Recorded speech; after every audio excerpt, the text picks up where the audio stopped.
اعوذ باللہ من الشیطان الرجیم بسم اللہ الرحمن الرحیم۔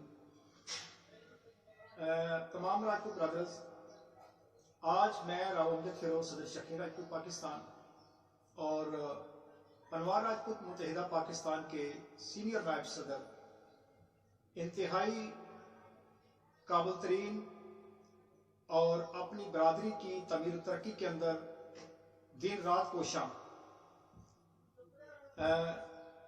سینئر برادری رہنما جناب رانا صوفی اللہ دتا صاحب کہ ہاں آپ کی رہائش گاہ پہ میں آیا ہوں۔ بڑا عرصہ سے رانا صوفی اللہ دتا صاحب اور میں آپس میں ایک دوسرے کے ساتھ ملاقات کرنا چاہتے تھے، تو آج اللہ رب العزت نے مجھے موقع دیا ہے کہ میں رانا صاحب سے اور رانا صاحب میرے ساتھ کٹھے بیٹھ کے اپنی برادری کی تعمیر و ترقی، اپنی برادری کی اصلاح و فلاح بہبود کے لیے ایک خاص وجہ سے یہ سوچنے اور غور و فکر کرنے کے لیے اکٹھے ہوئے ہیں کہ آخر ہماری برادری کس طرح بہتر سے بہترین کی طرف جا سکتی ہے۔ السلام علیکم جی رانا صوفی اللہ صاحب، آپ کا میں شکر گزار ہوں کہ آپ نے مجھے بارہا دفعہ دعوت دی کہ ہم ایک ملاقات کریں۔ آج اللہ نے ہمیں موقع دیا ہے کہ ہم ایک دوسرے کے ساتھ ملاقات کر رہے ہیں۔ میں دیکھتا ہوں کہ ہماری برادری پورے ملک کے اندر اوورال تمام تر برادریوں سے جس طرح دوسری برادریاں ترقی یافتہ ہیں، ہماری برادری ترقی یافتہ نہیں ہے، آخر ایسا کیوں؟ احمدہ و نصلی علی رسولہ الکریم، اما بعد فاعوذ باللہ من الشیطان الرجیم، بسم اللہ الرحمن الرحیم۔ سب حمد و ثنا اس مال کے حقیقی کے واسطے اور درود و سلام پرافٹ محمد صلی اللہ علیہ وآلہ وسلم کی ذات اقدس کے لیے۔ وعلیکم السلام ڈاکٹر راؤ امجد فیروز، پریزیڈنٹ شاہین راجپوت برادری۔ سب سے پہلے تو میں آپ کا تہ دل سے بڑا مشکور اور ممنون ہوں کہ آپ آج بڑا قیمتی وقت نکال کر میرے پاس تشریف لائے۔ حالانکہ یہ ملاقات ہماری بہمی نیچی تھی، تو صاف ظاہر ہے نیچی بھی ملاقات ہو تو برادری کا درد تو دل میں سمیٹے پھرتے ہیں نا۔ جی بالکل، مطلب کہ یہ جو مشنری لوگ ہوتے ہیں نا، وہ ہر جگہ پہ اپنے مشن کی بات کرتے ہیں۔ تو میں آپ کی بات کو آگے بڑھاتے ہوئے یہی کہوں گا، یہاں پر عرض کروں گا، حضرت میاں کھڑی شریف والے لکھتے ہیں، میاں محبت صاحب، کہ جو عاشق جہندہ ولول نامدہ لیندہ، سو اجر بہانے کر کے بھی نام سجندہ لیندہ۔ یہ بات وہی کی ہے آپ نے، جو عاشق جس کا ہوتا ہے اسی کی بات کرتا ہے۔ ہم ہیں اصل میں آپ اور ہم ساری قوم اور قبیلہ جو ہے قوم کا درد رکھنے والی لوگ ہیں، جو گلی کوچوں میں یہ آوازیں لگا رہے ہیں نا کہ ہم قوم کو ترقی یافتہ دیکھنا چاہتے ہیں، ان کا مقصد یہی ہے سب کا۔ تو آپ نے بڑا مقبول اور بڑا ہی اچھا سوال کیا ہے کہ آخر کیا وجہ ہے کہ ہماری قوم کس طرح آگے بڑھ سکتی ہے۔ ترقی تو ہم ساری کی خواہش ہے کہ ہم چاہتے ہیں کہ سربلندیوں پر جائیں، قوم ترقی کرے، اس کی کون سا ایسا گر ہے جس سے ہم آگے بڑھ سکتے ہیں۔ تو میں ڈاکٹر راؤ امجد فیروز صاحب آپ کی ان کوششوں کو سراہتا بھی اور خراج تحسین بھی پیش کرتا ہوں۔ پیمانہ جتنا بھی چھوٹا ہو، اس میں اگر جو چیزیں رکھی ہوں جانچنے کے لیے، پرکھنے کے لیے، وہ اگر اس کا مقصد اچھا ہو تو اچھی بات ہے۔ صحیح، تو آپ کا جو نظریہ ہے وہ بہت اچھا ہے، اس پر میں آپ کو خراج تحسین پیش کرتا ہوں، بلکہ اپنی طرف سے نہیں، پوری قوم کی طرف سے۔ تو جو آپ نے سوال کیا اس کا جواب یہ ہے کہ سب سے پہلے ہمیں پورے کا پورا اپنے آپ کو دین و اسلام کے اندر ڈالنا پڑے گا، سب سے پہلی بنیاد یہ ہے۔ اور اس کے بعد جب ہم دین میں چلے جائیں گے تو دین ہمیں سبق دیتا ہے صبر، تحمل، بردباری اور درگزر۔ جب ہم درگزر کریں گے، صبر اور تحمل سے آگے بڑھیں گے، تو پھر بے شمار خامیاں ہماری جو لذتی ہے چاشنی والی، وہ ختم ہو جائیں گی۔ جب چاشنی اپنی ذات کے لیے ختم ہوگی تو اللہ کی رضا جب آ جائے گی تو پھر صاف ظاہر ہے ہماری منزل کے طرف جو قدم بڑھ رہے ہیں ان کو کوئی دنیا میں روک نہیں سکتا۔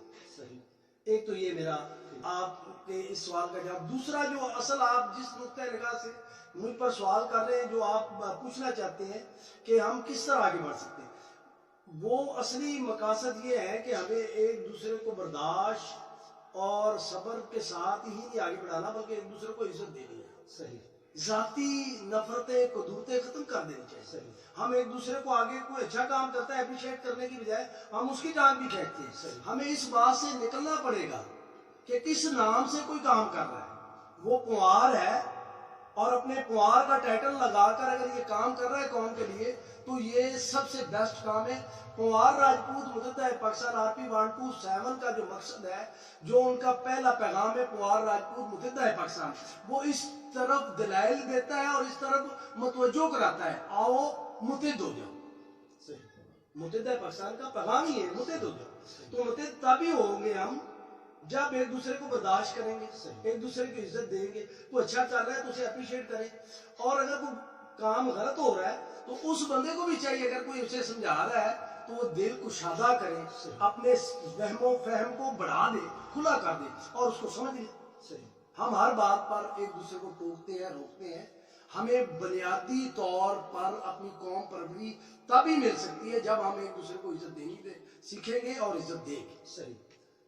جی بالکل آپ نے صحیح کہا کہ ہماری جو تعمیر و ترقی کے دو ہمارے پاس سلوشن ہے. سب سے پہلا اور بڑا سلوشن کہ ہمیں بحثیت مسلمان قرآن و سنت پر عمل درآمد کرنا ہوگا. ہمیں بالکل یہ نہیں دیکھنا ہوگا کہ کون کیا ہے ہم کیا ہیں. تمام تر مسلمان ایک ہیں اور ہم نے ایک ہی نقطہ نظر سے دیکھنا ہے اور ایک ہی کیٹیگری میں رہ کے دیکھنا ہے. ہم اگر اپنی دنیا اور آخرت کی ترقی چاہتے ہیں تو ہمیں قرآن اور سنت پر عمل درآمد کرنا ہوگا. پھر اجتماعی طور برادری کے حوالے سے کیونکہ دین اسلام نے بھی اس چیز کو پریفر کیا ہے کہ آپ سب سے پہلے اچھے اقدامات جو کرتے ہیں، اگر آپ صدقہ خیرات دیتے ہیں تو سب سے پہلے اپنے عزیزوں کو، رشتہ داروں کو، آپ کا وہ حقدار ہے آپ کے. تو اس سے پتہ یہ چلتا ہے کہ اپنی برادری کے لیے، اپنے عزیزوں کے لیے، اپنے رشتہ داروں کے لیے کاوشیں کرنا، اقدامات کرنا ان کی تعمیر و ترقی کے لیے یہ قابل تحسین عمل ہے. تو آپ کا کہنا یہ ہے کہ ہم سب کو اگر کوئی اچھا اقدام کرتا ہے اس کو سہرانا چاہیے اور اس کو اپریشیٹ کرنا چاہیے، اس کو سپورٹ کرنا چاہیے، اور اگر کوئی غلط کرتا ہے تو اس کی اصلاح کرنی چاہیے اور اس کو روکنے کی بھرپور کوشش کرنی چاہیے. تو انشاءاللہ عزیز اگر ہماری برادری جوش و شوق کے ساتھ اور دل لگی کے ساتھ اور خلوص نیت کے ساتھ اپنے ترقی کے، اپنی بہتری کی اگر یہ سفر جاری ساری کی تو انشاءاللہ عزیز ہم بڑی جلد اپنی منزل تک پہنچ جائیں گے. جی میں اس کے ساتھ آخری پیغام آپ کے توسط سے دینا چاہتا ہوں راؤ امجد فروز صاحب، کہ ہم اصل بنیادی جو جز ہے اس کی طرف ہمیں متوجہ رہنا چاہیے. ایک تو اپنے آپ کے اندر سادگی کو اپنانا چاہیے. جب آپ سادگی کو اپنا لیں گے تو سمجھ لیں بے شمار مسائل آپ کے حل ہو جائیں گے. آپ صحیح فرما رہے ہیں. اس کے ساتھ ساتھ ہمیں اپنے بچوں کو وہ سادگی دینی ہے. صحیح. جب آپ صحیح سمت پر لے کے جائیں گے، آپ سادگی سے زندگی بسر کریں. میرا مقاصد بتانے کا یہ ہے کہ اگر آپ کے پاس ایک گلاس خریدنے کی صلاحیت ہے تو آپ 10 نہ خریدیں یار. صحیح. آپ ایک گلاس سے گزارا کریں. ہاں کوشش کریں کہ وسائل آپ کے بڑے اور اس وسائل میں آپ 10 گلاس خریدیں. آپ دوسروں کو دیکھ کر جیلس نہ ہو بلکہ ان کے دیکھے ہوئے عمل کو اپناؤ کہ انہوں نے کس راہ سے یہ ترقی کی. اگر وہ تو جائز اور حلال اور طیب طریقے سے وہ گئے ہیں تو آپ کو اپنائیں. اگر نہیں سمجھ میں آتی تو حدیث اور قرآن کو اپنا لیں. پھر آپ کا راستہ کوئی زمین میں دنیا میں کوئی نہیں روک سکتا. اللہ کی مدد ان لوگوں کے ساتھ شامل ہوتی ہے جن کی نیتیں خالص ہوتی ہیں، جن کے مقاصد خالص ہوتے ہیں، جن کا مقصد یہ ہوتا ہے کہ میں نے اللہ اور اللہ کے رسول کی رضا کے لیے کام کرنا. صرف اور صرف اللہ کو اور اللہ کے رسول کی رضا کے علاوہ کوئی مشن نہ رکھے. ہر کام میں رضائے مصطفیٰ اور رضائے خدا بنا لیں. انشاءاللہ آپ کی مدد اللہ کرے گا اور اللہ کی مدد اترنی شروع ہو جائے گی. اور اللہ کی مدد تب اترتی ہے جب آپ دل سے اور عمل سے ثابت کرتے ہیں تو پھر راستے نہیں رکتے. تو میں آپ کے توسط سے یہی پیغام دوں گا کہ ہمیں ہر صورت میں تفرقہ بازی سے بچنا ہے. کسی بھی مکاتبہ فکر کے معاملات میں عمل دخل ہونے کی ضرورت نہیں ہے. ایک دوسرے کو کافر کافر کہنے کے چکر میں نہ پڑے، نیچ اونچ کے چکر میں نہ پڑے، امیر اور غربت کے چکر میں نہ پڑے. صرف اور صرف دین محمدیہ صلی اللہ علیہ وسلم پر عمل کر کے عملی جامہ اپنائیں. جس مقام پر آپ کھڑے ہیں اس میں اپنے آپ کو تصاحب کے زمرے میں لا کر اپنا تصاحب کریں اور آگے بڑھتے ہیں. انشاءاللہ تعالیٰ کمار راجپوت متحدہ پاکستان کا یہی پیغام ہے کہ ہم سب ایک ہیں، ایک رہیں گے، ایک تھے، ایک ہیں، ایک رہیں گے، اور ہر معاملے میں قوم کے ساتھ کھڑے ہیں، بلکہ یہ جتنے بھی گروپ دھڑے یہ سارے کے سارے ہم ایک ہیں، ایک ان میں کوئی تفریق نہیں، صرف ناموں کا اور مقاصد کا اگر کوئی منشوری ہے تنازع تو وہ قوم کی اصلاح کے لیے ہے، وہ کوئی نقصان کے لیے تھوڑی ہے۔ اگر کسی کے ایسا ہے تو وہ اسے ترک کر دے، صحیح کرے، اور ہمیں اپنے جتنے بھی قائد چلے گئے ہیں جو ہماری قوم سے، مثلا راؤ حبیب الرحمان لال کو یاد رکھنا چاہیے، جنہوں نے قوم کو ایک ویژن دیا۔ 1925 میں انہوں نے انقلاب برپا کیا، فرنگی سرکار نے ان کا وظیفہ بند کیا، ان کو کالج میں پکڑا اور انہیں تھانے میں اور جیلوں میں بند کرنا پڑا، اور اس کے باوجود بھی انہوں نے مشن نہیں روکا۔ اپنی قوم کی سربلندی کے لیے 1935 میں ایک بہت بڑا جلسہ کوٹ آدیاں کالا خطائی میں کیا، سانسرے گاؤں میں، اور اتنا بڑا انقلاب لے کے آئے کہ ہری سنگھ کمشنر ضلع شروپورہ یہ ماننے پر مجبور ہو گیا کہ اصلی پنوار اور خالص پنوار ہے، اور مٹی اور دھرتی سے وفاداری کرنے والے خاندان اور قبیلہ ہے۔